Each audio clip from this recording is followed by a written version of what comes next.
I think I wore bandanas for the entirety of the early 2000s, and I'm so glad that they came back to style because I will do anything right now to get the hair out of my face and off the back of my neck. This DIY is perfect if you have short hair and scrap fabric. I also saw this Chanel logo top and I had just thrifted the perfect linen shirt for it.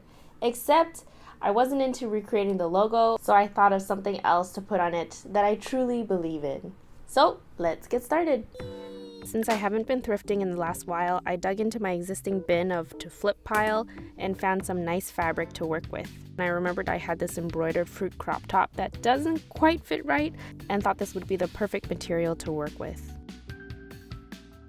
There's something very soothing about cutting apart an existing piece of clothing. I feel like Beyonce looking at Jay-Z and thinking, I'm gonna upgrade you. I'm going to maintain as much fabric as I can since I can make more things with it. Maybe a face mask, more hair accessories, or a tiny crop top.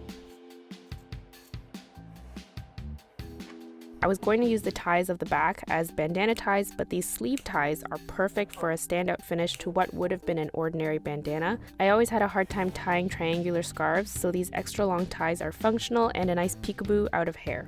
After detaching, fold in half and cut. I took an existing scarf at approximately the size that I wanted and laid it out on top, drawing a line from one corner to the next. Mine measures about 13 by 13 by 20. Then cut half an inch away from the line and cut straight any raw edges. In my case, that was the armhole. Do a simple rolled hem and straight stitch all the raw edges. I'm not worrying too much about the corners since I'll be fitting the ties at the ends. I put on my favorite podcast by Esther Perel and got to work. Taking the two ends of the ties, tuck the corners of the bandana in, making sure the edges are flush against each other and the raw edges are rolled in. Fold the bandana in half to double check the ties are even at length. Stitch down as close to the edge as possible and blend into the original seam. And your bandana is done. For someone with straight hair, silk scarves can slip off your head pretty easily. I really love this fabric, but I love the extra long ties even more. It takes it from an ordinary triangle to a fancy triangle. This is my favorite summer accessory that keeps my sweaty head a little more breezy and covers up my non-shampoo days. So I have this perfect linen shirt that I didn't feel the need to spruce up until I saw this Chanel top. Now, I'm sure Chanel agrees that I'm not a Chanel kind of gal, but I wanted to put something on the pockets that I truly loved. I brainstormed 4 and 6 letter words that I loved with the help of my friends. One suggestion was, see you next Tuesday. And then I found snacks, my ultimate love.